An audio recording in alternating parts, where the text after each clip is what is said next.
ঝিনাইদহের শৈলকুপা উপজেলার পাইকপাড়া গ্রামে ৩ কোটি টাকা ব্যয়ে একটি ব্রিজের নির্মাণ শেষ হয়েছে ২ বছর আগে। তবে ব্রিজের দুই পাশে কোনো সড়ক না থাকায় যানবাহন তো দূরের কথা, পথচারীরাও ব্যবহার করতে পারছেন না ব্রিজটি। গ্রামবাসীর ইট বালি রাখা আর খড়ি শুকানোর স্থানে পরিণত হয়েছে পাকা ব্রিজটি। ঝিনাইদহ প্রতিনিধি অলিয়া রহমানের রিপোর্ট, জানাচ্ছেন জামান আশরাফ।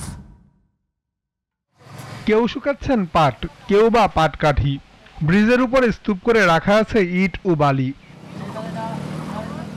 পাইকপাড়া গ্রামের জিকে সেচ খালের উপর এই ব্রিজ নির্মাণে ব্যয় হয়েছিল প্রায় ৩ কোটি টাকা।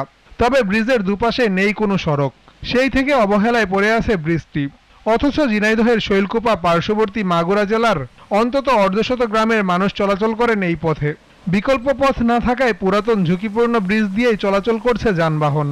পুরাতন ব্রিজ ঝুঁকিপূর্ণ হওয়ার কারণে নতুন ব্রিজ সংস্কার করা হয়েছে, কিন্তু এই ব্রিজ গাড়ি ঘোড়া এর প্রতি উঠতে পারছে না। আমাদের এই ব্রিজটা আজ ২ বছরের উপরে হয়ে আছে, কিন্তু রাস্তার অনুপযোগের কারণে, যাওয়া আসার অনুপযোগের কারণে ব্রিজটা ব্যবহার হয় না।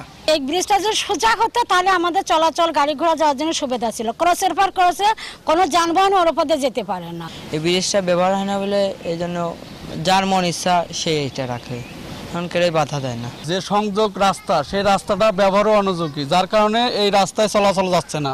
মোটরসাইকেল বা গাড়ি ঘোড়া নিলে অ্যাক্সিডেন্ট হচ্ছে। যতটুকু কাজ বাকি আছে এটুকু যদি শেষ করা হয় তাহলে এই ব্রিজটা কাজে আসবে, আর আশা করি এটা ব্যবস্থা গ্রহণ করবে যারা এই সড়ক পরিবহনের দায়িত্বে আছে।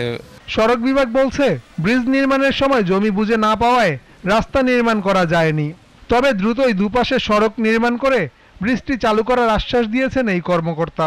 বাকি যে অংশগুলো আছে সেইটা সহ ওই ব্রিজ অ্যাপ্রোচের অংশটা অধিগ্রহণ সম্পন্ন করে টেন্ডার করে আমরা দ্রুততম সময়ের মধ্যে এই কাজটা শেষ করতে পারবো। জামান আশরাফ, জিটিভি নিউজ।